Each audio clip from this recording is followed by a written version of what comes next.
ऋषि अष्टावक्र का विवाह काम वासना पर विजय की अलौकिक कथा। एक बार ऋषि अष्टावक्र महर्षि वदान्य की कन्या के रूप पर मोहित हो गए। उन्होंने उसके पिता के पास जाकर उस कन्या के साथ विवाह करने की इच्छा प्रकट की। तब महर्षि वदान्य ने मुस्कुराते हुए अष्टावक्र से कहा, पुत्र, मैं अवश्य तुम्हारी इच्छा पूरी करूंगा और तुम्हारे साथ ही अपनी कन्या का विवाह करूंगा, लेकिन इसके लिए तुम्हें मेरी एक आज्ञा माननी पड़ेगी। अष्टावक्र ने नम्रता पूर्वक पूछा, वो क्या महर्षि? महर्षि वदान्य ने कहा, तुम्हें उत्तर दिशा में जाना होगा। अलकापुरी और हिमालय पर्वत के आगे जाने पर तुम्हें कैलाश पर्वत मिलेगा। वहां पर भगवान शिव अनेक सिद्ध चारण, भूत पिशाच और गणों के साथ विचरण करते हैं। उस स्थान के पूर्व और उत्तर की ओर 6 ऋतुएं, काल, रात्रि, देवता और मनुष्य आदि भगवान महादेव की उपासना किया करते हैं। इस स्थान को लांघने के बाद तुम्हें मेघ के समान एक नीला वन मिलेगा। उस स्थान पर एक वृद्धा तपस्विनी रहती है। तुम उसके दर्शन करके लौट आना। मैं उसी क्षण अपनी पुत्री का विवाह तुम्हारे साथ कर दूंगा। अष्टावक्र ने महर्षि वदान्य की बात स्वीकार कर ली और यात्रा के लिए चल पड़े। पहले तो वे हिमालय पर्वत पर पहुंचे और वहां धर्मदायिनी बाहुदा नदी के पवित्र जल में स्नान और देवताओं का तर्पण करके उस पवित्र स्थान पर आसन बिछाकर विश्राम करने लगे। वहीं रात भर सुख पूर्वक सोए। वहीं प्रातः काल अग्नि प्रज्वलित करके उन्होंने यज्ञ किया। पास में एक तालाब था जहां शिव पार्वती की मूर्ति थी। अष्टावक्र ने मूर्ति के दर्शन किए और फिर अपनी यात्रा पर चल दिए। चलते चलते वे कुबेर की नगरी में पहुंचे। उसी समय मणिभद्र के पुत्र रक्षक राक्षस गण के साथ उधर आए। ऋषि ने उन्हें देखकर कहा, हे भद्र, आप जाकर कुबेर को मेरे आने की सूचना दे दें। मणिभद्र ने कहा, महर्षि, आपके आने का समाचार तो भगवान कुबेर को पहले ही प्राप्त हो चुका है। वे स्वयं आपका समुचित सत्कार करने के लिए आ रहे हैं। कुबेर ने आकर महर्षि अष्टावक्र का स्वागत किया और उन्हें अपने भवन में ले गए। आमोद प्रमोद के कितने ही साधन ऋषि के चित्त को प्रसन्न करने के लिए जुटाए गए। गंधर्वों ने मधुर कंठ से गीत गाए, अप्सराएं नाची और चारों ओर तरह तरह के वाद्यों की ध्वनि से पूरा प्रासाद मस्ती से भर गया। तपस्वी अष्टावक्र इसी तरह के आमोद प्रमोद से गिरे हुए 1 वर्ष तक कुबेर के यहाँ रुके रहे। फिर उन्हें महर्षि वदान्य की आज्ञा की याद आई और उन्होंने कुबेर से चलने की आज्ञा मांगी। कुबेर ने और ठहरने का ऋषि से काफी आग्रह किया, लेकिन अष्टावक्र अपनी यात्रा पर चल पड़े। वे कैलाश, मंदराचल और सुमेरु आदि अनेक पर्वतों को लांघकर किरात रूपी महादेव के स्थान की प्रदक्षिणा करके उत्तर दिशा की ओर चल पड़े। कुछ ही आगे जाने पर एक सुंदर वन उन्हें दिखाई दिया। उस वन में एक दिव्य आश्रम था। उस आश्रम के पास अनेक रत्नों से विभूषित पर्वत, सुंदर तालाब और तरह तरह के सुंदर पदार्थ थे। देखने में वह कुबेर की नगरी से भी कहीं अधिक शोभायमान दिखाई पड़ता था। वहीं अनेक प्रकार के सोने और मणियों के पर्वत दिखाई देते थे, जिन पर सोने के विमान रखे हुए थे। मंदार के फूलों से अलंकृत मंदाकिनी कलकल निनाद करती हुई बह रही थी। चारों ओर मणियों की जगमगाहट से उस दिव्य वन की कल्पना श्री से ऊंची उठ जाती थी, लेकिन उसकी क्षमता कहीं भी मस्तिष्क खोज नहीं पाता था। अष्टावक्र यह देखकर आश्चर्यचकित से खड़े थे। वे सोच रहे थे कि यहीं ठहरकर आनंद से विचरण करना चाहिए। इससे अधिक सुख और ऐश्वर्य और कहाँ मिल सकता है। अब वे अपने लिए एक उपयुक्त स्थान ढूंढने लगे और आगे बढ़कर उन्होंने देखा कि यह तो एक पूरा नगर है।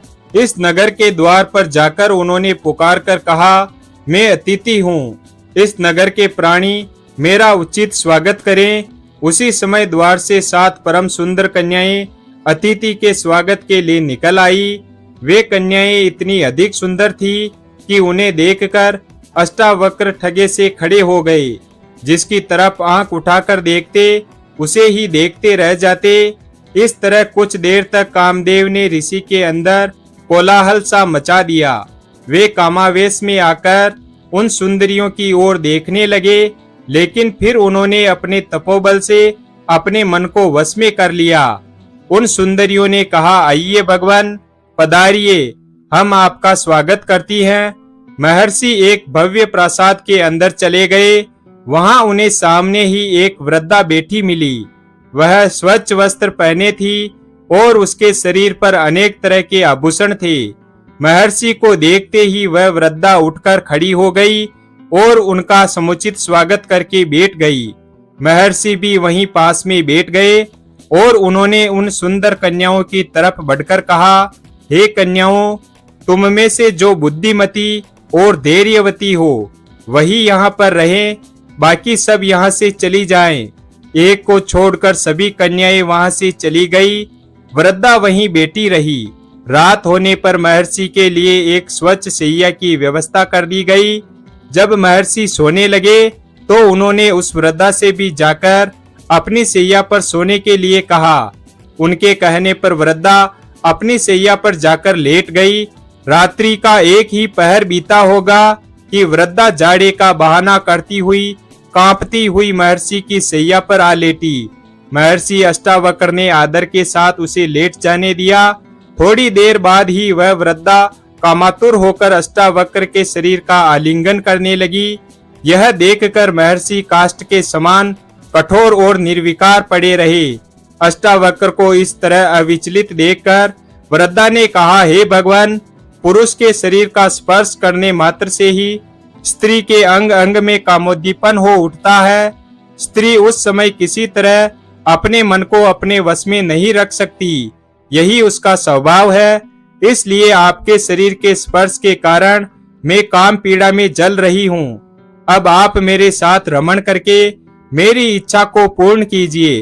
हे ऋषि, मैं जीवन भर आपकी कृतज्ञ रहूंगी। यही आपकी तपस्या का अभिष्ट फल है। मेरी यह सारी संपत्ति आपकी ही है। आप यहीं मेरे पास रहिए। देखिए, हम यहाँ लौकिक और अलौकिक अनेक प्रकार के सुख भोगते हुए रहेंगे। हे नाथ, अब इस तरह मेरा तिरस्कार न कीजिए, क्योंकि इससे मेरी आत्मा को बड़ा कष्ट पहुँचेगा। पुरुष संसर्ग से बढ़कर स्त्रियों के लिए श्रेष्ठ सुख नहीं है। काम से पीड़ित होकर स्त्रियां स्वेच्छाचारिणी हो जाती है। उस समय तपी हुई बालू पर या कठोर शीत में विचरण करने से भी उनको तनिक भी कष्ट नहीं होता। आप किसी भी तरह मेरी अतृप्त कामना को तृप्त कीजिए। वृद्धा की प्रार्थना सुनकर अष्टावक्र बोले, हे देवी, मैं एक तपस्वी हूँ और बचपन से अभी तक पूर्ण रूप से ब्रह्मचारी रहा हूँ।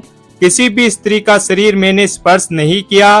धर्म शास्त्र में व्यभिचार की बड़ी निंदा की गई है, इसलिए किसी तरह का पाप करते हुए डरता हूँ। मेरा उद्देश्य तो विधि पूर्वक विवाह करके पुत्र उत्पन्न करना है और उसी हेतु मैं अपनी स्त्री के साथ संभोग करूंगा। इसके अतिरिक्त पराई स्त्री से विषय भोग करना पाप है। हे सुबे, तुम उसकी ओर मुझे प्रवृत्त न करो। यह सुनकर वृद्धा ने कहा, हे महर्षि, यह तो आप जानते ही हैं कि स्त्रियां स्वभाव से ही कामातुर होती है। उनको पुरुष का संसर्ग देवताओं की आराधना से भी कहीं अधिक प्रिय और सुखकर होता है। तुम पतिव्रता की बातें करते हो, तो हे स्वामी, सच तो यह है कि हजारों स्त्रियों में कहीं एक पतिव्रता स्त्री दिखाई पड़ती है और सती तो लाखों में एक होती है। जब स्त्रियों को कामोन्माद चढ़ जाता है तो वे इसके सामने पिता, माता, भाई, पति, पुत्र आदि किसी की भी परवाह नहीं करती है और अपनी काम वासना की तृप्ति के उपाय सोचा करती है। यहाँ तक कि कुछ भी करके वे अपनी इच्छा पूरी करके ही मानती है। हे भगवान, काम के वश होकर ही स्त्री उल्टा हो जाती है। वृद्धा की बात सुनकर अष्टावक्र मन ही मन घबरा रहे थे, लेकिन फिर भी अपने को दृढ़ रखकर उन्होंने अविचलित भाव से उत्तर दिया, हे देवी, मनुष्य जिस विषय का स्वाद जानता है उसी के लिए उसकी तीव्र इच्छा होती है। मैं तो विषय भोग जानता ही नहीं, फिर मैं किसी भी हालत में तुम्हारी इच्छा पूरी नहीं कर सकता। इसके अतिरिक्त जो भी आज्ञा दो, मैं करने के लिए तैयार हूँ। वृद्धा ने कहा, यह न कहें नाथ, आप यहाँ कुछ दिन ठहरिए, तब अपने आप ही आपको संभोग सुख का स्वाद मिल जाएगा। तब मैं और आप पूर्ण सुख के साथ रहा करेंगे। इस पर अष्टावक्र ने कहा, हे देवी, जब तक तुम कहोगी तब तक मैं यहाँ ठहर जाऊंगा, लेकिन मैं नहीं जानता किस तरह तुम्हारे काम आ पाऊंगा। यह कहने के पश्चात महर्षि अष्टावक्र उस वृद्धा के अंगों पर दृष्टि डालने लगे।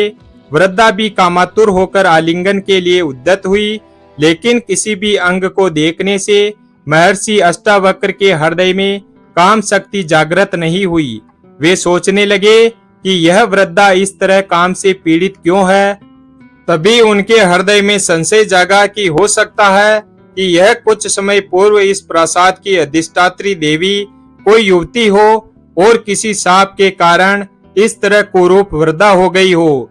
यह संशय पैदा होते ही उन्होंने उसकी कुरूपता और वृद्धावस्था का कारण पूछना चाहा, लेकिन सीधे ही वृद्धा से प्रश्न करने की उनकी हिम्मत नहीं हुई।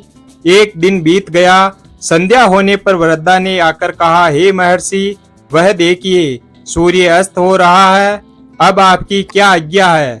अष्टावक्र ने कहा, हे सुबह जाओ, स्नान करने के लिए जल ले आओ, स्नान करके मैं संध्या वंदन करूंगा।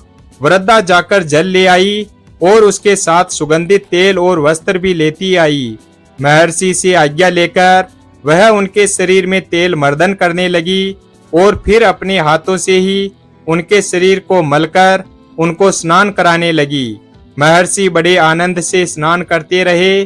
स्नान करते करते सारी रात बीत गई। प्रातःकाल जब सूर्य की किरणें स्नानागार में आने लगी तो ये चौंक पड़े और इसे कोई माया समझकर वृद्धा से कहने लगे, सुबह क्या भोर हो गई या यह किसी तरह का छल है। वृद्धा ने कहा, भगवान, वास्तव में भोर हो गई। देखिए सूर्य भगवान प्राची में निकल आए हैं। महर्षि स्नान कर चुके।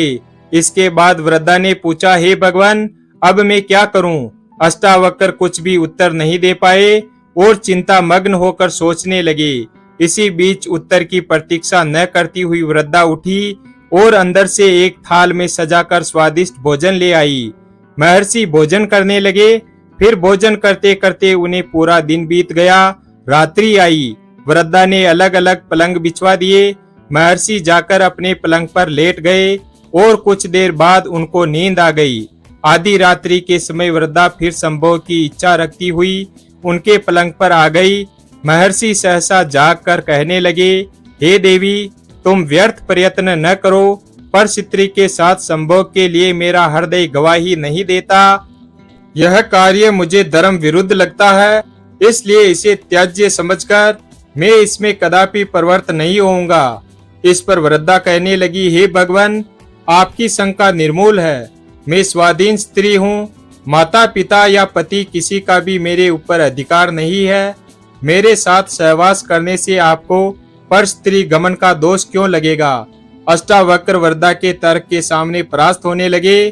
तब सहसा उन्हें याद आया और उन्होंने पूर्ण दृढ़ता के साथ कहा, हे देवी, तुम्हारा यह कहना कि तुम स्वाधीन हो, निराधार हो, प्रजापति ने कहा है कि स्त्री जाति कभी स्वाधीन नहीं हो सकती।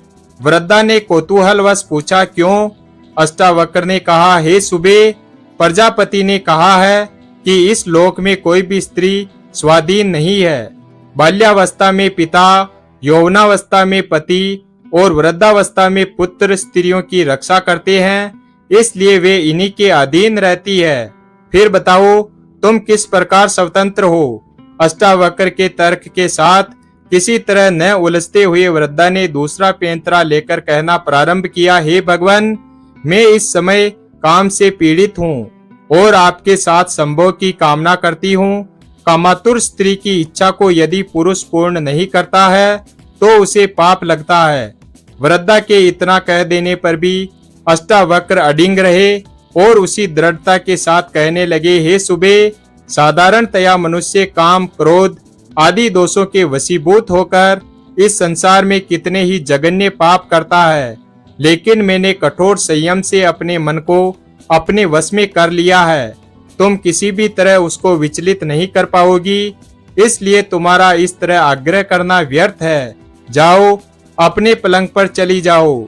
अब वो वृद्धा को गहरा धक्का लगा, लेकिन फिर भी उसने धैर्य नहीं छोड़ा और फिर वह आशा लेकर अष्टावक्र से बोली, हे महर्षि, यदि आप मुझे पर स्त्री समझते हैं और इसी कारण पाप समझकर संभोग करते हुए डरते हैं, तो मुझे अपनी स्त्री बना लीजिए। मैं इसके लिए सहर्ष तैयार हूँ। आप विश्वास रखिए, मैं अभी तक कुंवारी हूँ, इससे आपको किसी तरह का पाप नहीं लगेगा और मेरी काम पीड़ा भी शांत हो जाएगी। अब तो अष्टावक्र एक अजीब परेशानी में पड़ गए। उन्हें कोई उत्तर नहीं सूझा। चिंता के भार से उन्होंने अपना सिर नीचे झुका लिया। कुछ ही क्षणों बाद जब उन्होंने कुछ कहने के लिए अपना मुंह ऊपर उठाया और उनकी दृष्टि उस स्त्री पर पड़ी, तो महान आश्चर्य के कारण वे सहसा हिल उठी।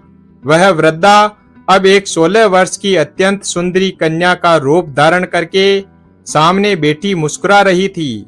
अष्टावक्र ने अधीर होकर पूछा, हे देवी, यह तुम्हारा कैसा रूप है? मेरी समझ में तो कुछ भी नहीं आ रहा है कि तुम कौन हो। तुम्हारा यह रूप देखकर तो अब मेरे रोम रोम में एक मादकता भर गई है और मेरे अंदर कामोद्दीपन हो उठा है। लेकिन मुझे महर्षि वदान्य की सुंदर कन्या का भी ध्यान है, जिसके कारण मैं इस कठिन परीक्षा के लिए अपने स्थान से चला हूँ। इसलिए मैं तुम्हारे साथ किसी भी प्रकार का संसर्ग तो नहीं कर सकता, लेकिन तुम्हारा परिचय प्राप्त करने के लिए अवश्य लालायित हूँ। बताओ कल्याणी, तुम कौन हो? उस कन्या ने मुस्कुराते हुए कहा, हे महर्षि अष्टावक्र, स्वर्ग, मृत्यु आदि सभी लोगों के स्त्री पुरुषों में विषय वासना पाई जाती है। मैं पर स्त्री गमन के लिए आपके मन को विचलित करके आपकी परीक्षा ले रही थी, लेकिन अपने कठोर संयम के कारण आपने धर्म की मर्यादा को नहीं छोड़ा। इसलिए मेरा विश्वास है कि जीवन में आप कभी किसी प्रकार का कष्ट नहीं भोगेंगे। मैं उत्तर दिशा हूँ। स्त्रियों के चपल स्वभाव का प्रदर्शन करने के लिए ही मैंने यह वृद्धा का रूप रखा था। इससे आप यह जान लीजिए भगवान कि इस संसार में वृद्धावस्था को प्राप्त स्त्री पुरुषों को भी काम वासना सताती है। मुझे प्रसन्नता है कि आपने स्त्री को कितनी भी चंचलता को देखकर अपने ब्रह्मचर्य व्रत को नहीं छोड़ा। इसलिए ब्रह्मा और इंद्र आदि देवता आप पर अत्यंत प्रसन्न है। जिस काम के लिए महात्मा वदान्य ने आपको यहाँ भेजा है वह अवश्य पूरा होगा। महर्षि की कन्या से आपका अवश्य विवाह होगा और वह कन्या पुत्रवती भी होगी।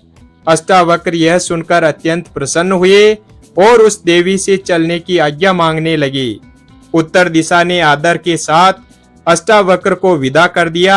जब वे लौटकर महर्षि वदान्य के पास आए तो उन्होंने उनसे उनकी यात्रा का सारा वृतांत पूछा और फिर अपने मन में पूर्णतः संतुष्ट होते हुए अपनी कन्या का विवाह उनके साथ कर दिया।